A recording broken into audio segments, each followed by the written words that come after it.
What is going on, everyone? And we are back. Welcome back to episode 8 of the Full Court Press with Nick of Sleeper Sports and me, Coach Ed of Coach Ed's Amazing World. Thank you all for tuning in, coming back with us. We know that it's been a little hiatus, with the Olympics. There was a little break going on. So basically now the WNBA is coming back, and here we are. We're coming back. So, but thank you for everyone for still rocking with us, for being patient with us, for loving the WNBA and everything associated with it. So, but before we really get into the show, I want to touch with my man Nick. How you doing, brother? Good. How are you? I'm great. Got my finally got a piece of Mm-hmm. Fever WNBA merch. Was in a Dick's Sporting Goods the other day and picking up sunglasses for a buddy of mine. I was like, what can I spend my money on that I don't need to be spending my money on? And then sure enough, I walk over and I saw this, and then I saw a hoodie, and I'm like, it's not quite hoodie weather yet here in PA, so I'll wait to go back to get that one. But I'm good. Enjoyed the break and watched a little bit of the Olympics and heard about it around the office more Mm-hmm. so than actually watching it. But how have you been? I've been great, man. Just, taking it one step at a time.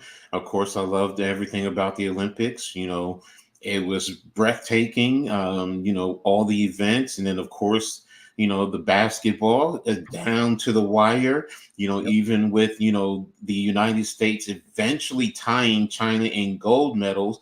But again, the United States dominated in overall medals. So, but the basketball, phenomenal, man. So it was great. So, but yes, but let's tap into the chat real quick before we really dive into the show. Daniel Berry, what's up, brother? Thanks for tapping in and always being here. Always a good supporter. Yeah, exactly. Shout out to Blaze. Happy birthday, brother. I know you're going to be probably popping in the chat. So, hope you're having a great one. If you don't, exactly, Chad. What's up, man? Thanks for being here. What's up, Chad? What's up to Nick? Daniel, we already saw. So, and Martina, thanks for being here. I really appreciate you. Mitch, the point guard of the whole Hardcore Sports Network. I really appreciate you tapping in. What's up, Wesley? Man, thanks for being here. Really appreciate you. And everyone, we thank you all for being here. Really appreciate you guys. Also, make sure you guys like this episode, like it on Nick's channel, like it on the Hardcore Sports Network, Next Shift Randy, as well as my channel. We really appreciate it. Make sure you guys, if you're new, subscribe and hit the notification so you know when we post new content. And everyone, share on all social media platforms, man. We really appreciate it. So, but again, thank you, everyone. So, with the WNBA coming back from the break, the Olympic break, the second half has started to kick off. Right now you're going to have teams. I think with the return, most of it is roughly about 15 games, 16 games tops. I think. For this final stretch run, and teams are really fighting in for the playoff positioning. We'll go over that in a little bit, but how do you feel that things are, going to start to play out with this second phase? Well, I would say that the teams that had the gauntlet part of the schedule, their scheduling wise in the first half, Mm-hmm. the Indiana Fever, to be exact, with what they started out 1-8 and then went. I think they went like 11-7 down the stretch for that part, Mm-hmm. and it just the rest, it was already showing with Caitlin whenever in the two of the first games back or so. So I'm just excited to see teams that had a tougher first half have maybe an easier second half of the season. Just Mm-hmm. also to see the rookies in this rookie class really get a taste of the full, their first full season, and then go from the break in the middle and then go into their second half and then hopefully a playoff run. for Caitlin Clark, for Angel Reese, and the other rookies. Not Cam Brink, sadly, but maybe the Sparks can make a fight for it and get her used to that atmosphere. So whenever she does come back, and she can get a taste of it herself. But just the that second half push and into what comes after the second half. No, that's a really really great point. Especially with this class, because it's they talked about this class being one of the better ones. There's debates on who's best, but with this second phase, these rookies are starting to get an understanding of the WNBA.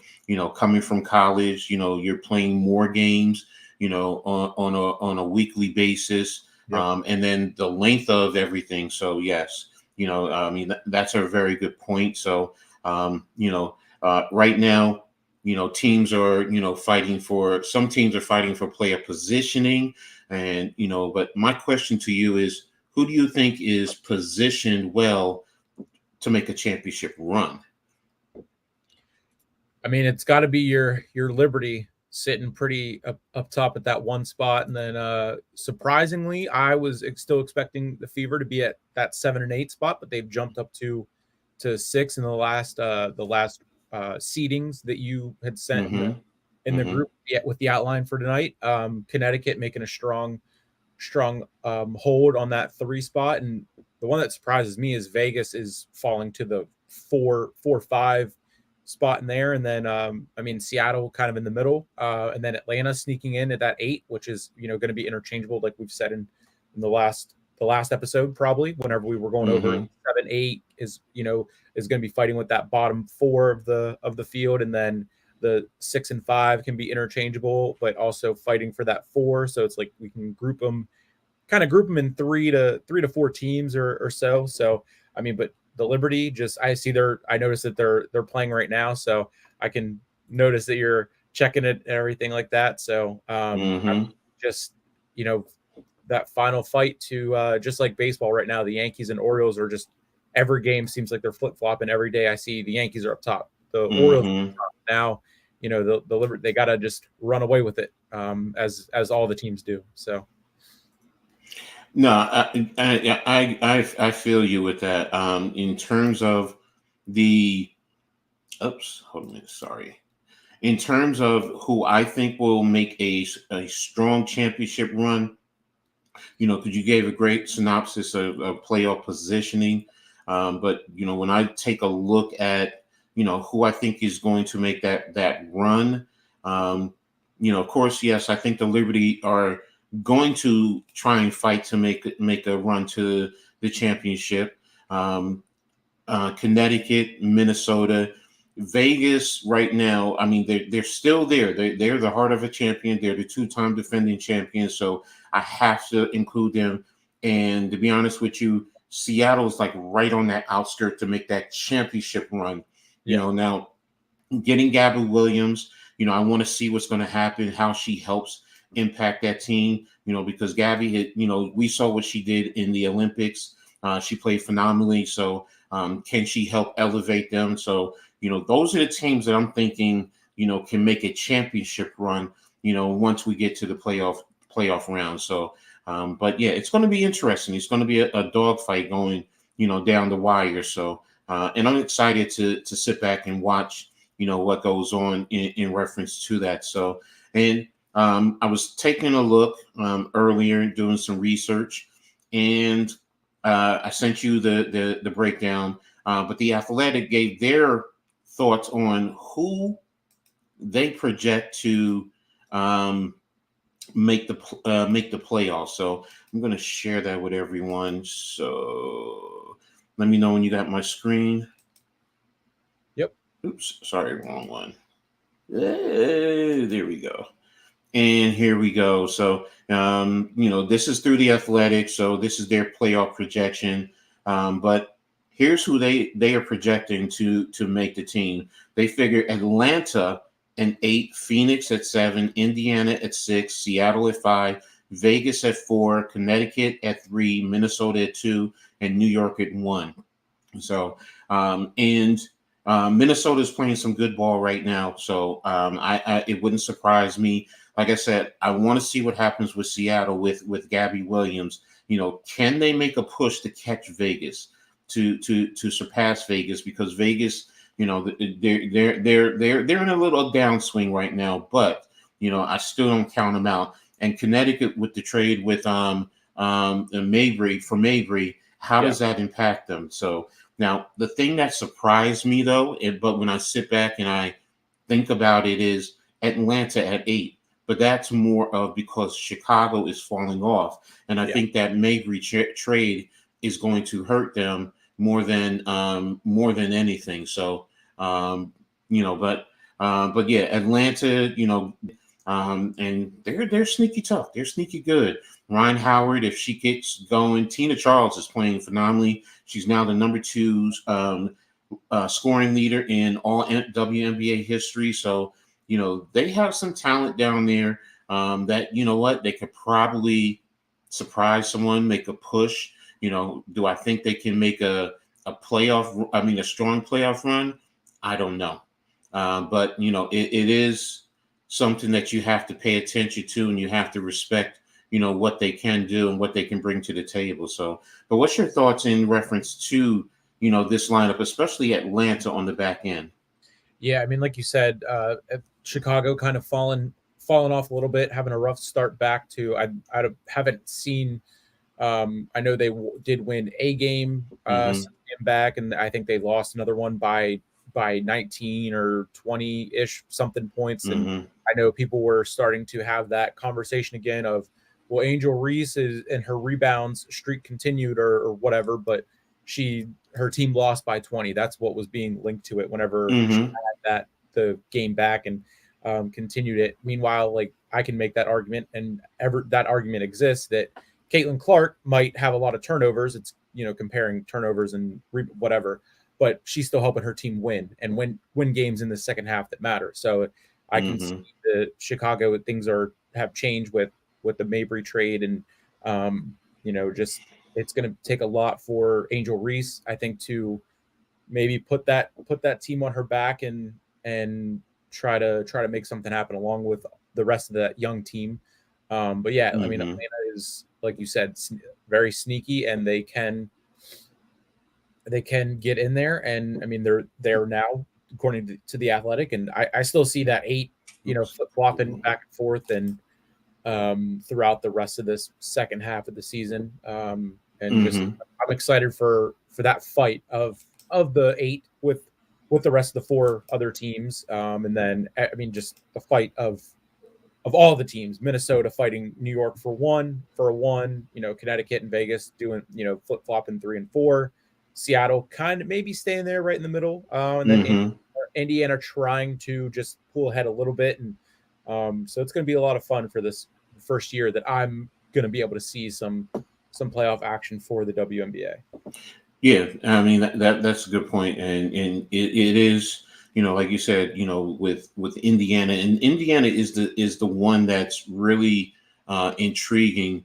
When you look at things from the long term, what they can do, what they can do, in terms of the playoffs, and let's see, they're pretty much what. I think they have the Ye- easiest remaining schedule of the second half. Yeah, but I'm looking at where they are in overall record. I know Athletic gave the power ranking. Here's the standing. I'm going to give the complete standing right now, Yeah. in reference to this, so everyone can understand where where we stand with everything, in turn. And this is just the actual standing. This is not a power ranking, but of course, New York is at 1 at 24-4.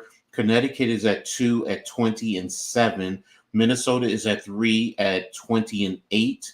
Seattle is at 4 at 18-10. Vegas is at 5 at 17-10. Phoenix is at 6 at 15-14. Indiana is at 7 at 13-15. Chicago is at 8 at 11-16. Atlanta is at 9 at 10 and 17. Dallas is at 10 at 6 and 21, and the Sparks and the Mystics are both 6 and 22. So they're at 11 and 12 respectively. So with Indiana, I mean, they're a game and a half behind Phoenix. So they're in position well to catch them, and they're behind the Aces. Looks like they're 4.5 behind the Aces, and 5 behind the Seattle Storm. So they're 11 out behind New York. Just to give you a full perspective. So Indiana is in a position, right now in terms of where they are. This very second in terms of playoff seeding. They're at 7. And I know the Athletics said this is their projection for their, playoff positioning. So that's the difference there. Well, and I'm looking at ESPN.com in case anybody wants to follow along. That's where, you have Indiana, like I said, a game and a half behind Phoenix. So, like you said, they have probably one of the easiest schedule going down the wire. So, can they make a strong push to maybe catch Vegas and or Seattle? I mean, that's a big push. I'm going to be honest with you, but anything is possible, man. So, and you make a great point in reference to, their positioning going forward. So, they lost by 20. Chicago lost by 20. Thank you, Martina. What's up? I think they lost by 20 is probably the reason the Athletic put Atlanta in that 8 spot, because they are, I mean, right there. I'm looking at the standings, just Google with, just type it in WNBA and seeing the standings there. But I mean, Sky at 11 and 16, the Dream at 10 and 17, they are right there. And I mean, the Dream have won 3 in a row since being back.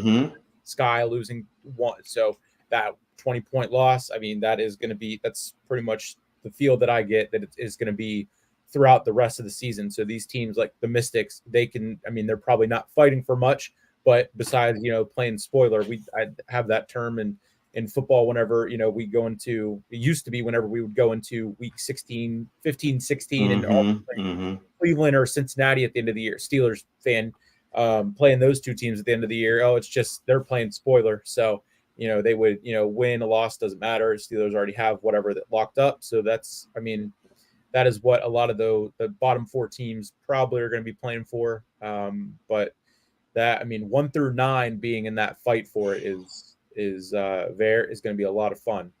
Yeah, it definitely is. I mean, even on the top end, to be honest with you, Connecticut, Minnesota, they're not far behind New York. So New York can, go on a tailspin, and those teams can even easily catch up to them and surpass them. So, New York actually has a big game on Saturday against Connecticut. So that's going to be a big test right there. Now, so far, New York has beaten them every game the past 2 years. But, Connecticut, especially after this trade, they want to see where they stand. So it's not a easy lock-in for New York, but they have been playing well. They're 9-1 over their last 10. So, they're playing confidently. I mean, I think they're down. Last I looked, I think they were down right now against Dallas. So, but we'll see. I mean, it's still the first quarter. So, but again, it's this playoff run, this closeout. And again, you're getting to a point where, you're 14, 15 games left, and,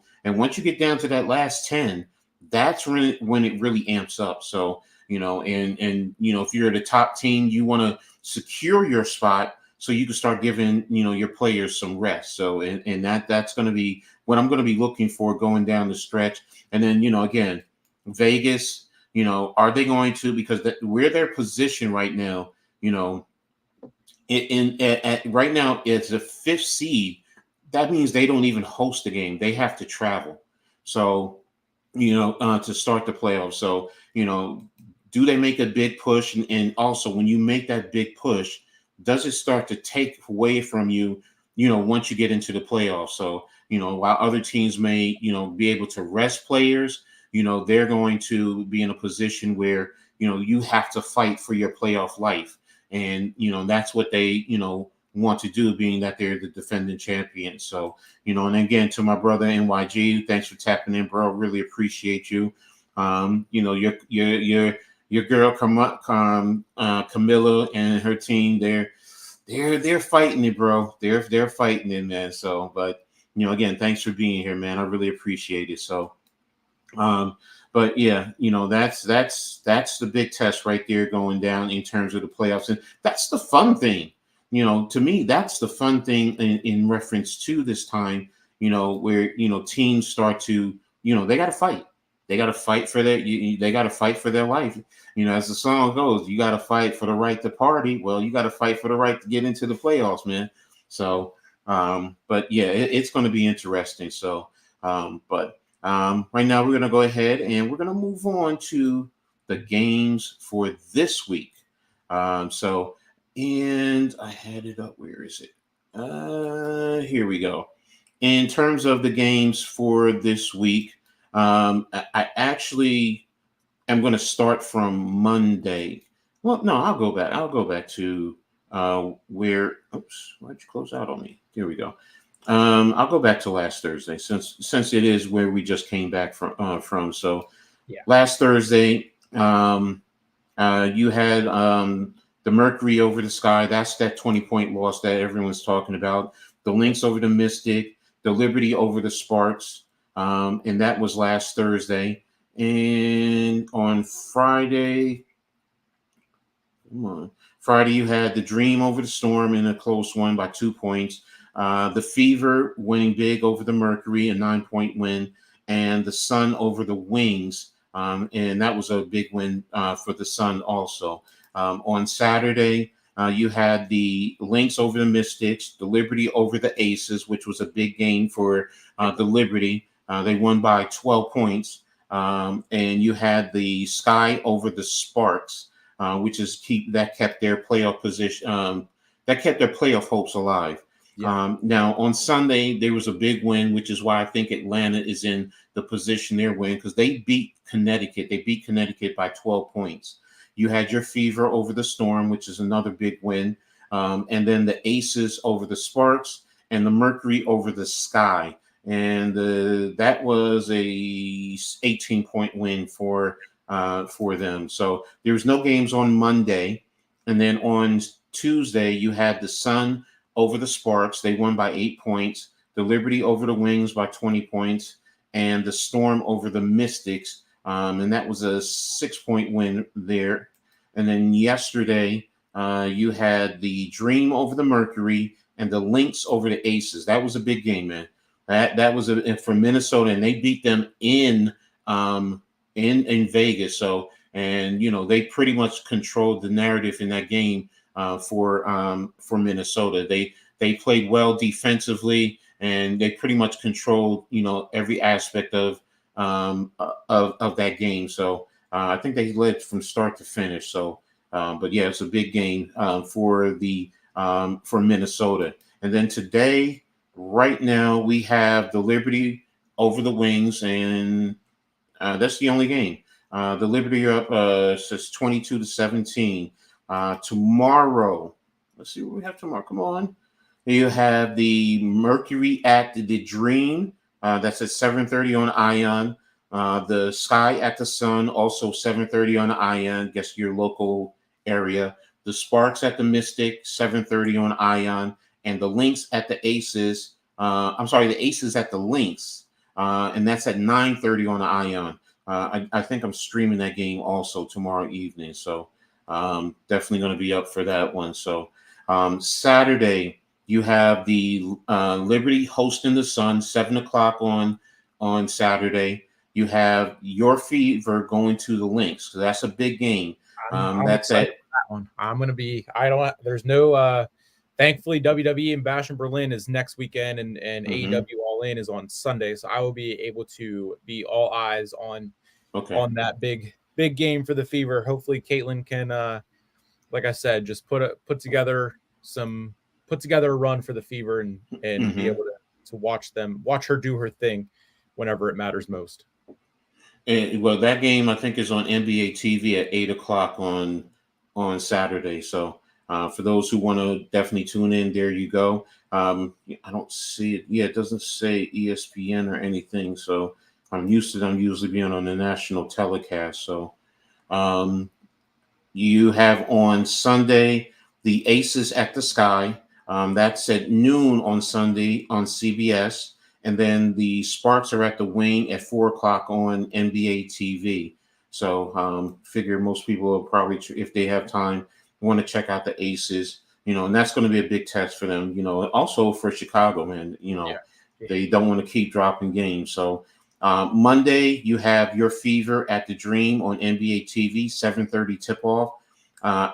You have the Liberty at the Mercury, 10 o'clock on Monday. That is on NBA TV. It'll be local on here. And the Mystic at the Storm at 10 o'clock. So um, I'm going to try and see if I got to look at my schedule, see what's going on. Maybe I can cover the Liberty and the Mystics. We'll see. On Tuesday, the Aces are at the Wing, 8 o'clock on NBA TV. That's the only game on Tuesday. And on Wednesday, looks like we have a full load. The Sun are at the Fever, NBA TV, 7 o'clock tip-off. At 8 o'clock, you have the Mystic at the Sky. At 10 o'clock, you have the Liberty at the Sparks, NBA TV. You have the Lynx at the Mercury at 10 o'clock. And then you have the Atlanta Dream at the Seattle Storm also at 10 o'clock by next Wednesday. So, that's going to be the listing of games, for the upcoming week. So the Fever have some very interesting games, on tap. So, it's going to be very interesting. Like I said, a lot of playoff implications there with a lot of these teams. Yeah, I know you love her, Brazilian. Yes, Brazil. Shout out to Jeffy T. Rest in heaven, my boy. And yeah, a lot of sports this weekend. You're right, Martina. For those who don't, you even have college football.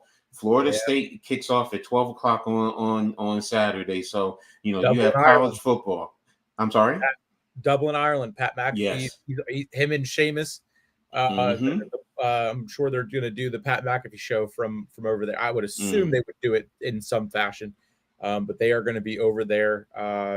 Seamus is the celebrity guest picker for the week one there. So that's going to be a lot of fun. Exactly. To see that. It's going to be a busy weekend, man. WNBA, you have NFL, the final preseason games.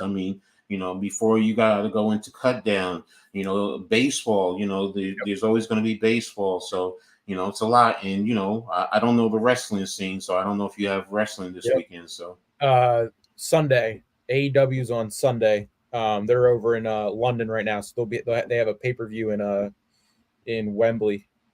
Okay. The aggressive is barking. Okay.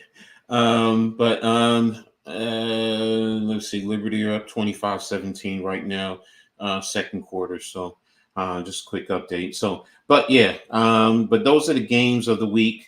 That's coming up. So again, like I said, it's going to be very interesting. A lot going on in reference to that. So I'm excited, with a lot of these games. Like I said, I'm trying to see what I can do, what I can cover. I know I'm covering that Minnesota and Aces game tomorrow. So, it's going to definitely be an exciting one tomorrow. So, but in some interesting and exciting news for you and your Fever, Caitlin Clark breaks the rookie assist record that was held by Tina Penichero, going all the way back to, I believe it was 98? I believe it was 1998 that she thought maybe 98 or 96, I think I saw. 97 is when the WNBA first started. Probably 98 then.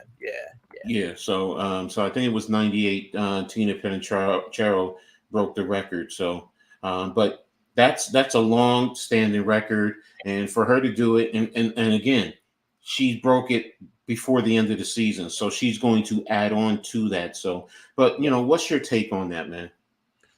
I mean, just from the minute that she was drafted, she was said that she was excited to play with players like Aaliyah Boston and be able to Hmm. use her passing ability to get her teammates to score and her not have to score as much. I mean, obviously she can whenever she needs to, and probably had a couple games where she should have had the chance to score, and maybe we wouldn't be in this, the sixth spot. We'd be up for whatever it is. But just being able to see her be able to do more for her team and not just hit deep threes from the parking lot, or Hmm. and just be able to just the way she sees the game develop and the pace of it. I mean, everything about her game is just fun to watch, and her getting the rookie assist record, just, I mean, pretty much to me, to a lot of people, a lot of Fever fans, a lot of just fans in general, solidifies her as rookie of the year with just that and how many other records that she has already set. Her being the face of this class, her and Angel Hmm. Reese being the faces of this class, and what Angel is doing is great, but it's not. It's her stats are her, and Caitlin's stats are helping the team win games. That is keeping them alive, and in the middle of the pack, uh, lower middle of the pack, to be able to have that cushion if they were to lose a game or two here and there, and going down the stretch.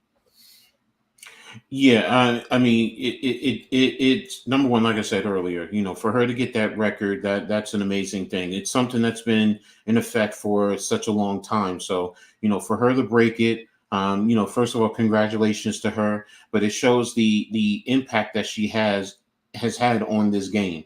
So there's always been the controversy, from veterans, having a little sense of, you know.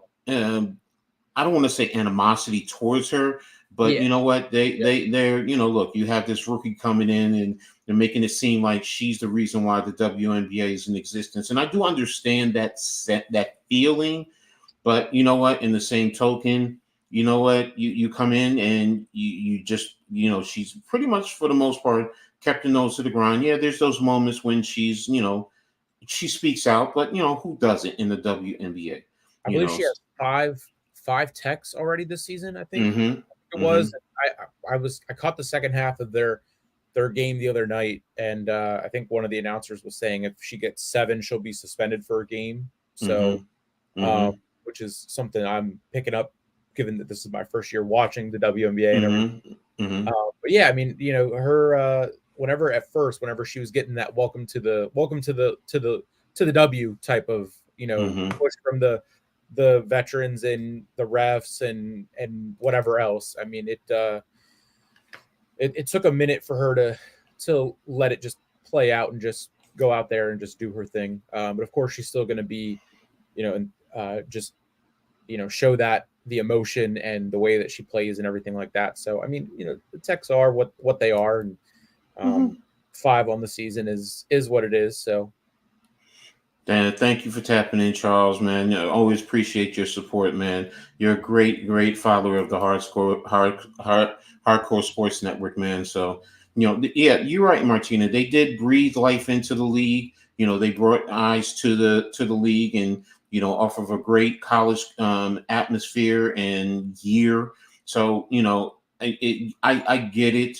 And to the veterans, who are there, to some extent, you can always make the argument, well, you guys could have, continued and, expanded and brought energy to the league in a sense. But I'm not saying they didn't fully, but you know what? It's also perception is reality, yeah, and the media is a big proponent in, bringing that elevation. So, and instead of, in a sense, hating on it, embrace it and ride it, because you need each other to, continue to grow the sport, and that's just the reality, of trying to build the sport. I mean, I've been there since day one. I've watched it since day one, and I'm not saying there hasn't been some exciting basketball. There always has been.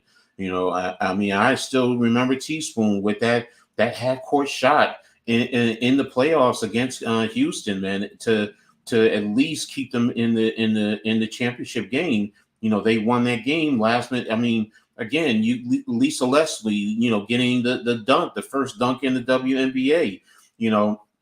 I mean, you can sit here and, as a fan, I can sit here and I can think about it. I mean, I can remember watching Dawn Staley, who now is one of the elite coaches in women's college basketball, in all of college basketball for that matter. Yeah. But I remember her playing for, UVA, and then coming into the WNBA, playing for a team called the Charlotte Sting, which is no longer here. So I mean, I could sit here and go on and on. I'm talking about a lot of the great ones, who have been there, see the ups and the downs, with this league. So, this group, this rookie class, yes, they brought eyes to the league. And a lot of people are starting to see, you know what, this is a good product. So, it's not just women playing basketball. These are basketball players who are very skilled, who are going out there and playing at a high level. And at times, I'm sorry, they're better than the men. I would prefer to watch them because of their fundamentals. They're not always trying to sky and, jam it all the time.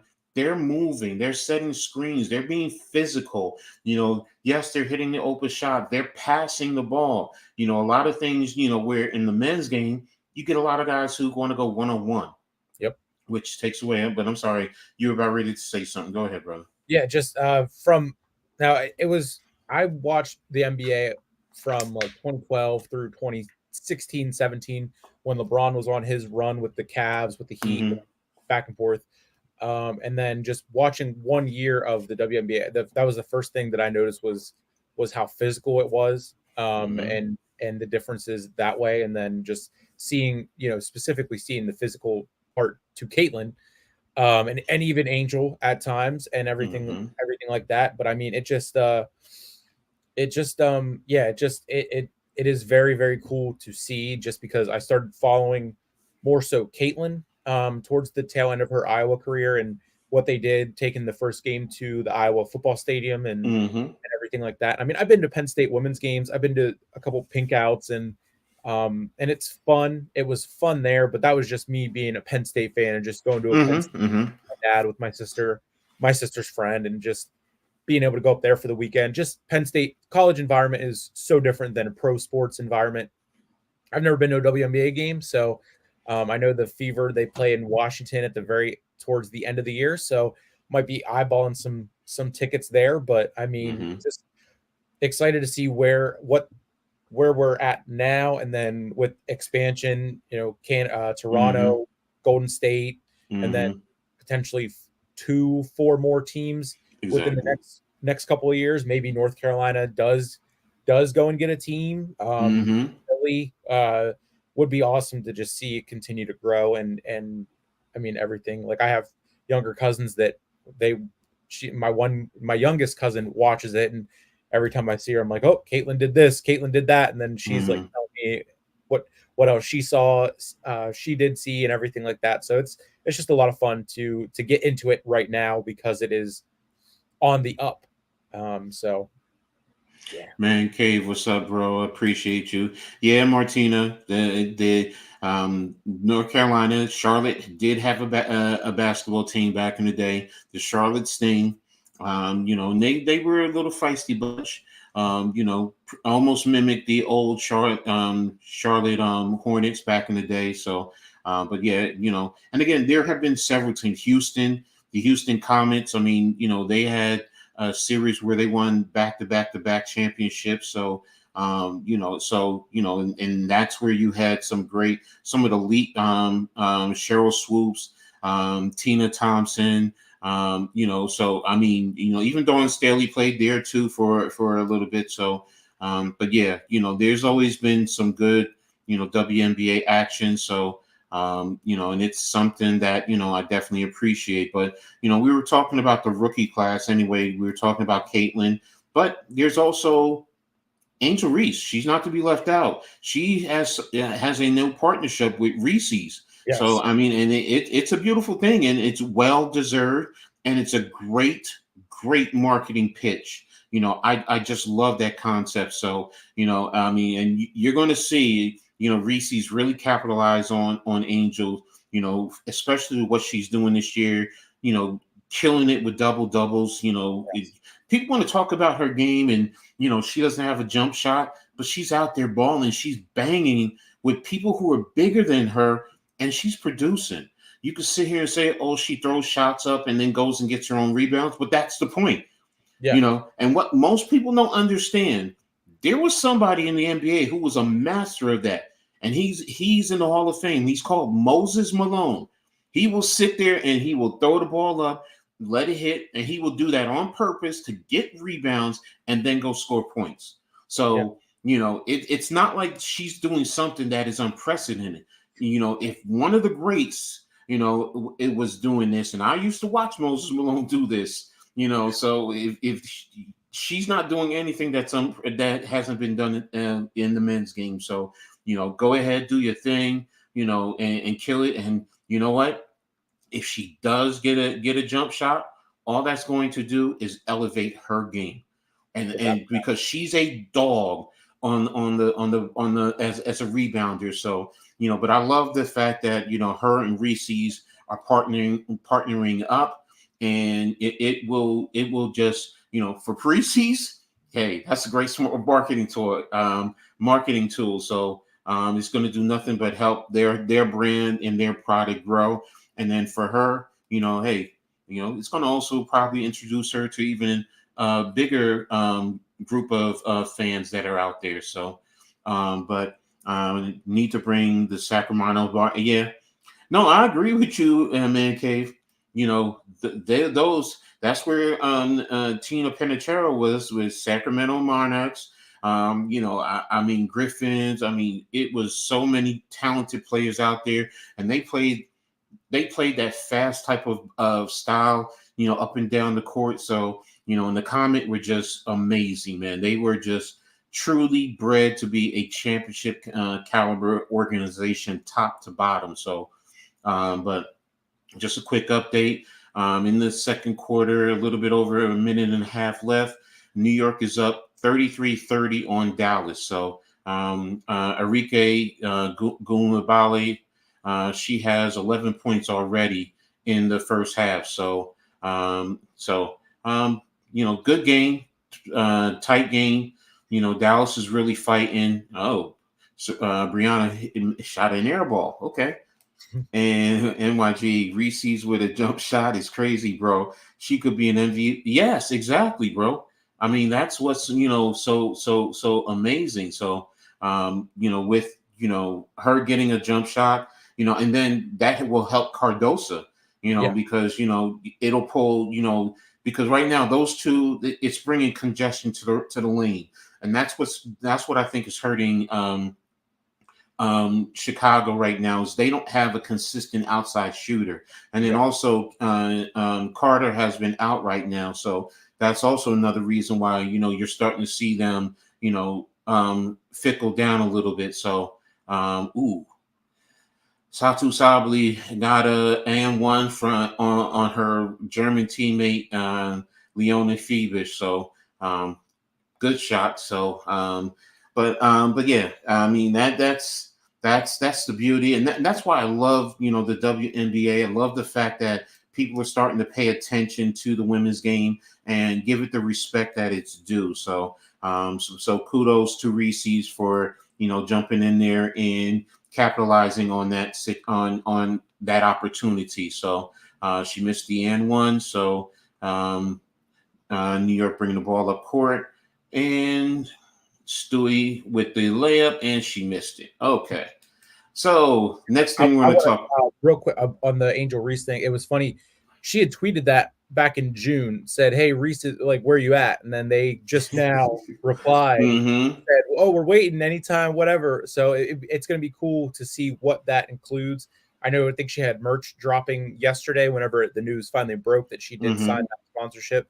But Hershey, Pennsylvania is right in my backyard. So the second she is coming to Hershey, going to Hershey Park or the chocolate factory where there's a ride that takes you through it and all, I'm gonna be there. I'm gonna be there and try to get a picture with her, whatever in any sense, try to get up there. And my friend Hunter from Apple's Grace Media, he made that point that maybe she's going to come and do something involving in Hershey. And I mean, that would be cool to see.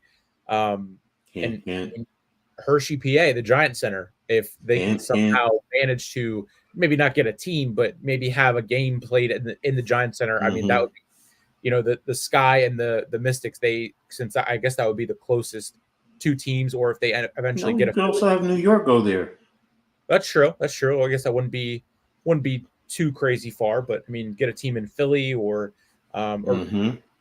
shoot for Hershey to go get a team. I know it's a very, very small market, but I mean, Hershey is a passionate sports town. They got the Bears, who just won back-to-back Calder Cups. So, I mean, let the Giant Center get a little bit more usage out of it. And I mean, Angel Reese, I mean, could be their way into the WNBA. I would love it, absolutely, because I mean, like I said, my backyard. So give me a chance. Exactly. That would be a great look right there. So when it could open up the door, like you said, to even to Philadelphia. And if you do get a picture, make sure you mention what we do. And it'd be great if she would come on and give us an interview. So man, I'm going to be trying. The second it's announced, or if it's rumored or a sighting, I would do my best to get to Hershey, because like I said, it's backyard. It's 30 to 45 minutes depending on the traffic. So got you. I'll be there. Definitely. So keep us updated on that. So, but Indiana will be hosting the 2025 All-Star Game. So, that's good for Indiana. Everyone will be there in the league, trying to capitalize on that. So, and how are you feeling about that? They announced it the day after, there was this graphic that I saw that had all the different stats and what the Fever specifically have done this year, numbers wise, from viewership, from attendance, from everything you could imagine. And then it broke that they would be hosting the All-Star Game. So, and it's crazy because 2025 was going to be a big year for Indiana sports wise in general.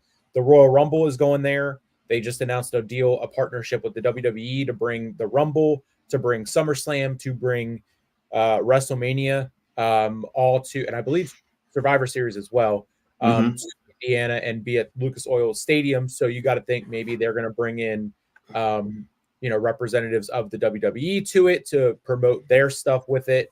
You got to think Pat McAfee is going to be there, given that he does have season tickets, even though he just said on his show yesterday that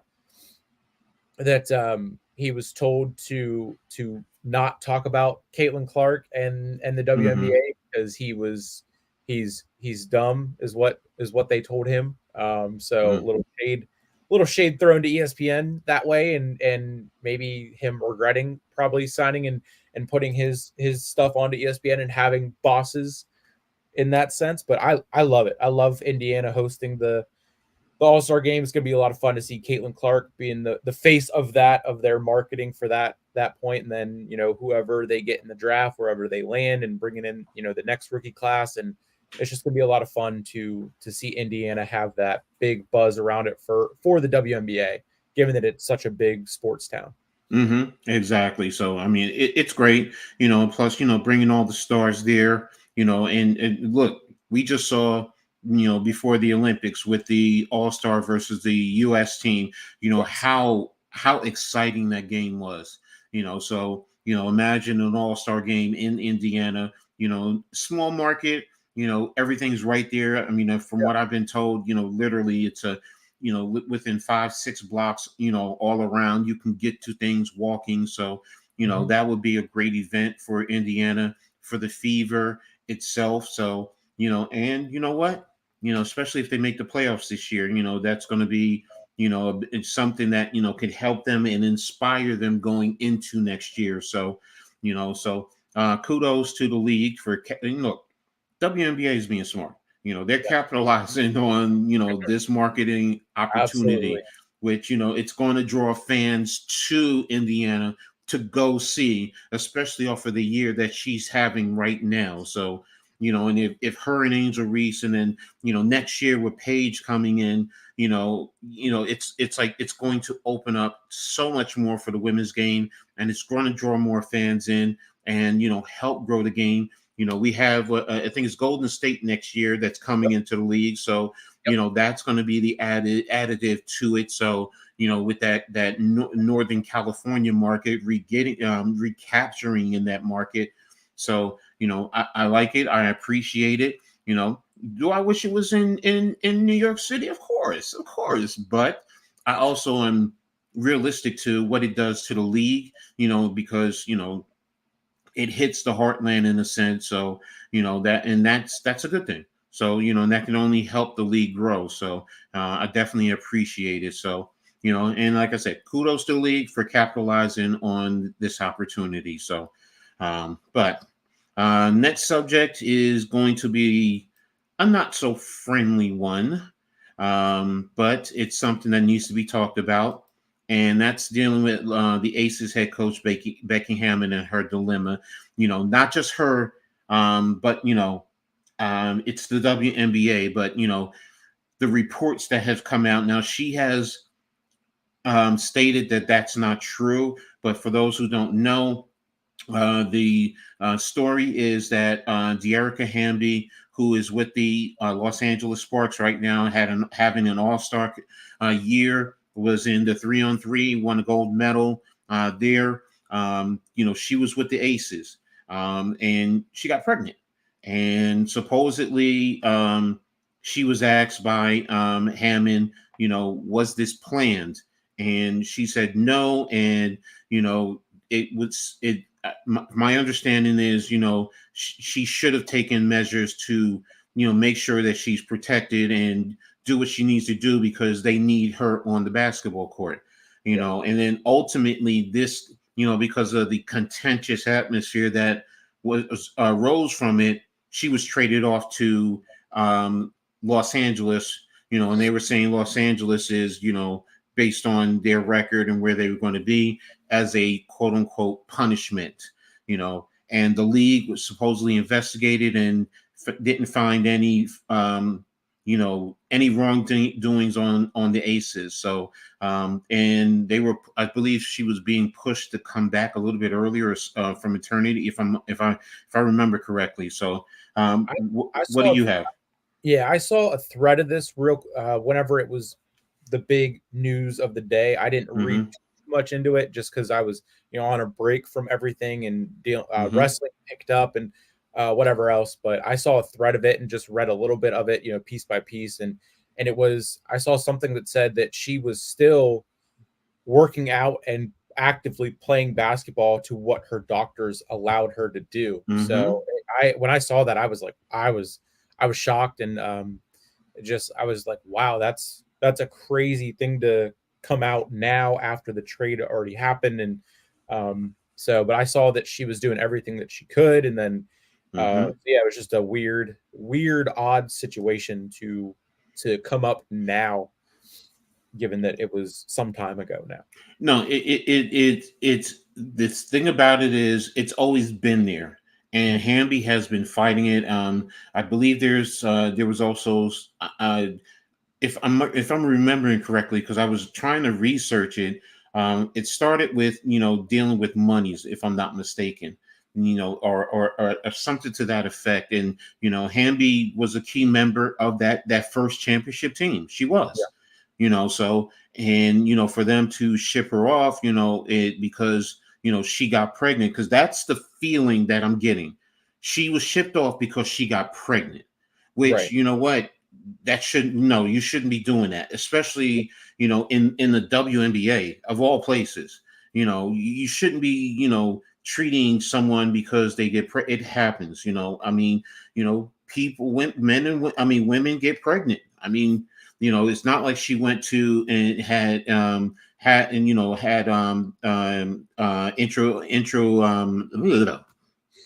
I'm stumbling away. IV, I think it's called IV pregnancy. She, whatever. Yeah. That happens. And, you have contingency plans where they can take maternity leave and do what they need to do and then come back, you know. But I also think, Hammond, because this was her first year, and she wanted to set because of all the years that she was waiting in the NBA, and she wanted to win a championship and she wanted to prove herself. I get that, but you don't push your players like that, Yeah. if that's true, So my thing is, if it's true, then she should have all type of recourse, in terms of, if it's compensation, whatever the case may be. And if Hammond did go over and beyond where she's supposed to be, then there should be consequences towards her. Now again, if this neutral investigation shows that, what, there really wasn't anything, then Hamby has to let that go. She has to let it go, because the WNBA did their investigation, and now you're doing a neutral investigation. So in that regard, you got to be, look, you may have your feelings, you may have your thoughts, but sometimes we get emotional and we become blind to the truth sometimes. I know I do. I admit it. So, but hopefully it'll work its way out, and the truth will ultimately come out, and we won't see something like this in the WNBA, because it takes away from what's going on right now. Yeah. I don't want to have to talk about this, but we have to talk about it because it's relevant with what's going on in the WNBA. But it takes away. I'd rather talk about the rookie versus the veterans debate, stuff like that. That's basketball. Yeah. I don't want to have to talk about this. Women's right. They have a right to their bodies, then do whatever they want. It's their body. And if she got pregnant, you respect it. As far as an organization, you give her all the support that she needs. And when she's ready to come back, come back. And going forward, I also think that other teams, they're going to be cautious, even if they want to trade a player, but now it's going to be like, okay, well, let's not do it, because you don't want to go through what happened with Las Vegas. So, but we'll see. So, and the final topic is, I was Googling, I found it interesting. I was reading an article where they were talking about Satu Sabali. She's going to be one of the top free agents. I mean, yes, you're going to have Breanna Stewart out there and players like that, but there's going to be certain players that are going to be core players, and that's what I'm going to be watching with Satu. Is Dallas going to core her? And for those who don't know what core is, it's kind of like what football does with the franchise tag. They're part of the core, so they can only negotiate with that team. But if she's and I'm trying to research if she's she's eligible not to be cored. I'm not sure. That's why when I saw the article today, I was just like, oh, well, that's a good story to talk about. But I don't believe she is eligible to be cored. But if she is, then okay, she's going to be with Dallas. But if she isn't, she's going to be heavily sought after. And I can see a lot of teams. I can even see the Vegas trying to get her and convince her to come over there. A lot of the top teams. So. And here's a little hint, a little elbow. Her sister plays where? New York. And one of her other international teams for Germany, Vionia Fevers, plays for New York. So wow. I'm just saying, if the money is right and you can work it out. But no, do I really think that's going to happen? No, that's the fan of me just wishing. But the reality is, I think that she would be massive for a lot of teams. Even your Indiana Fever, she could be a good fit over there. So, but what's your thoughts on her?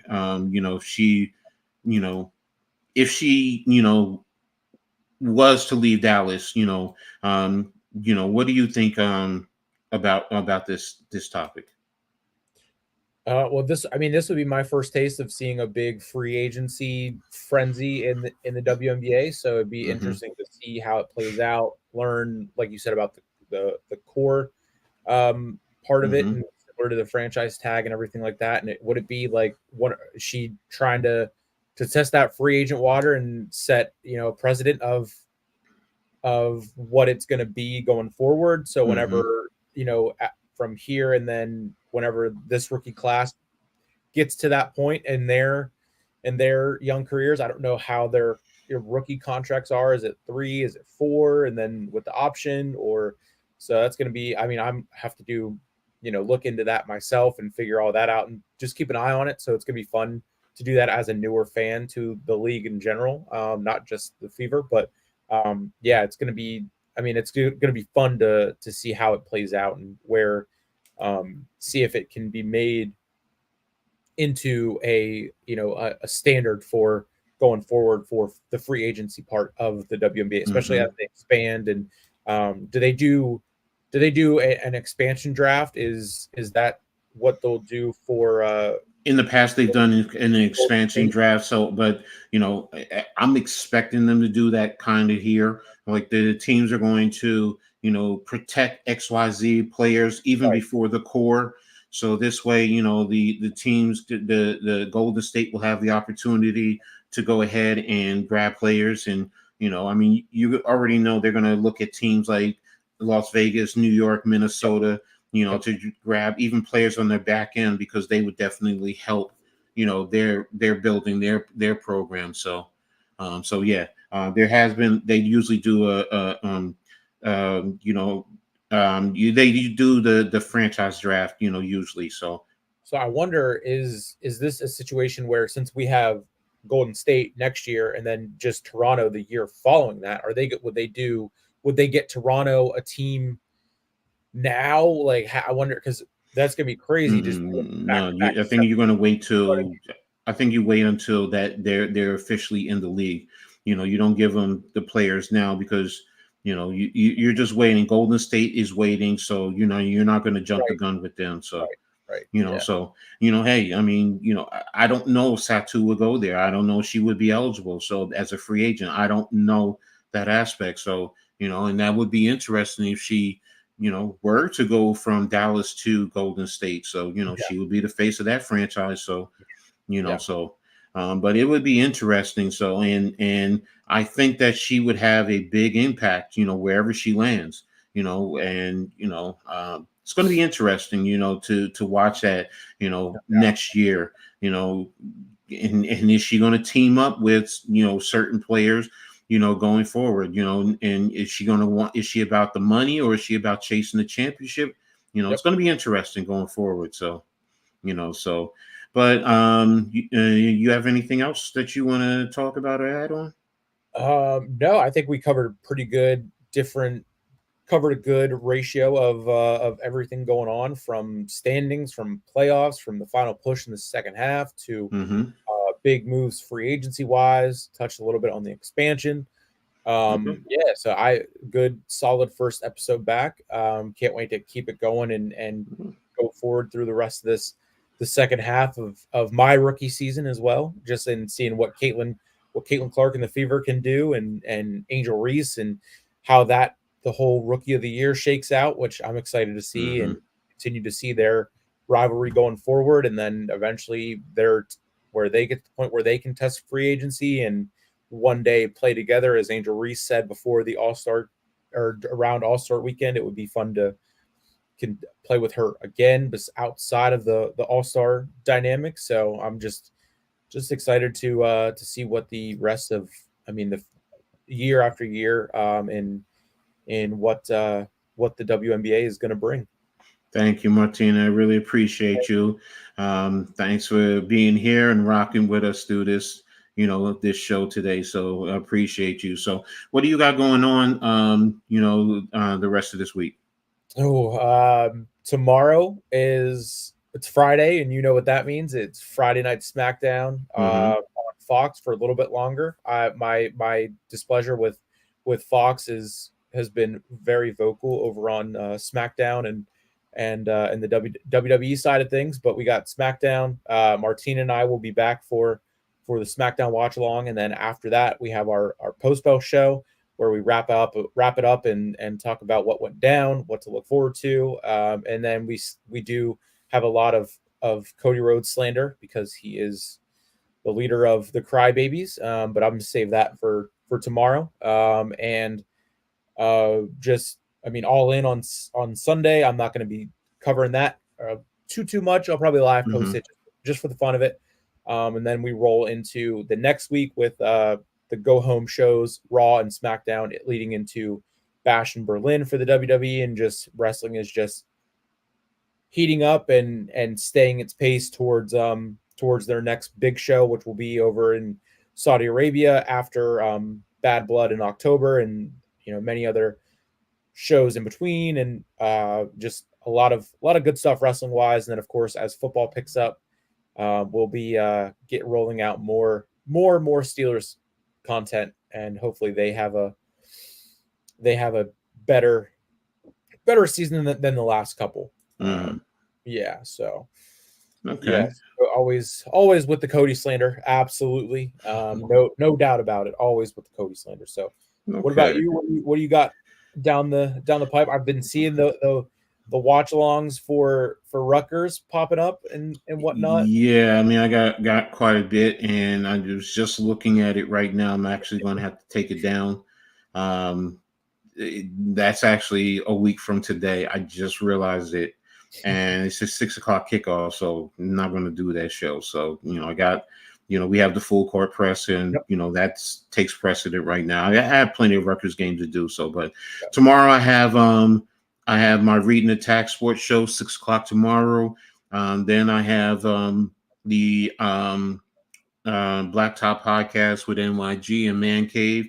And then after that, I'm going to be jumping on, like I said, doing the Aces versus the Minnesota Lynx tomorrow. So busy day tomorrow. Yeah. Saturday, I have the Liberty and the Sun no halftime coaching adjustment show. We're taking that week off. So I'm going to do that. Maybe I might do do a college football game. Depends on how I feel. I'll take a look and see and look at the schedule. I know there's 4 games tomorrow, so on Saturday. So I'll see. Monday on Sunday I'll have Giants Conversation with NYG and the rest of the Big Blue Crew Sports Network cast. Monday I'll have the Read and Attack Sports Show live. And Tuesday, Heart of the City. Wednesday, Pick and Roll podcast, doing it for the R. And then probably a late night stream with the Big Blue Crew Sports Network talking Giants football. And like I said, I have Rutgers on tap, but I'm taking that down. I just realized the date, so that's my fault. So, and then next Thursday we're back with another full court press. Yep, that is a very packed end of the month for August into September. Getting even, I'm sure it's going to get even more crazy. I did see one other thing. I saw that October 28th, I believe it's a Monday. It's the perfect. It's the sports equinox. The WNBA, I don't know if the WNBA will go into that far. I don't know when it ends or anything. But the NBA, the NFL, the NHL are all going to be on at the same time. With a Steeler, actually, I think it's Steelers Giants on that Monday, on Monday night. And then the other teams, and then obviously wrestling is on there too. So that was interesting. I saw that earlier today. And also one last thing for me, and then we can close it out. My co-host on SmackDown and Postbell, big wrestling fan, wrestling content out the wazoo on Twitter and YouTube.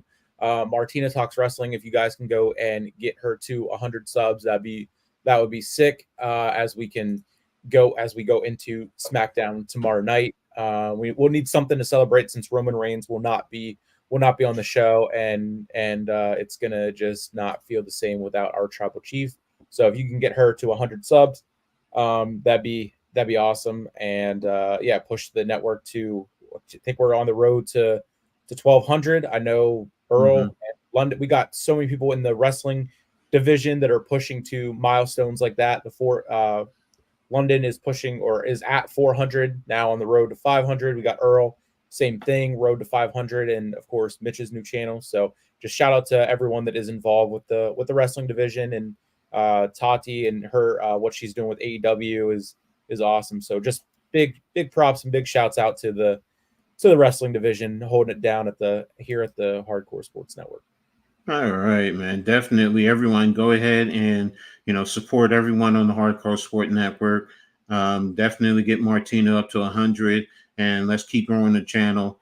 She does some phenomenal work. I mean, I watch her and Nick, and they had me crying, man. They had me crying, and it was late night too, and I was just like, yeah. And I'm usually up late night sometimes, That is what we do. Post bell has become the other day. I mean, we've two back-to-back episodes now. We've gone like 3.5 hours, and Mitch was texting me the other day. He's like, how long does it take to wrap up SmackDown? I'm like, oh, we get that done in like an hour, and then we just have Cody slander. Basically it's like his MK lounge. It's just Cody slander. So it's a lot of fun. We definitely appreciate you jumping in towards the end, like 2:30, 3 o'clock in the morning. I mean, it was, I mean, we're having a lot of fun. We're definitely having a lot of fun. You're not the only one I've done that to. There's a couple other streams that I've jumped into, and they're going to sometimes 3 o'clock in the morning. So, and I'm in there. So it's like, and they'll put me right to bed, and then I'm back up at 6 o'clock in the morning every day. So it's like, second nature for me. So you're welcome, Martina. You're definitely my pleasure. So to support you, just like you're here supporting us. So, and as a quick update, New York is up by 2 in the third quarter, 5 minutes left in the third, 44-42. And they missed the layup. So New York's on the run. So, but that's going to be it for today's show. Thanks to everyone for being here. Martina, Unpopular Opinion Sports, Man Cave, Charles Adderley, Chad, Wesley, Mitch, Daniel Berry. You guys have been phenomenal. We really appreciate you guys, and look forward to bringing you another great full court press show. So again, for Nick, for Randy, and for the Hardcore Sports Network, I'm Coach Ed. Thanks you everyone for being here. You guys have a great night, and we'll see you soon. Peace.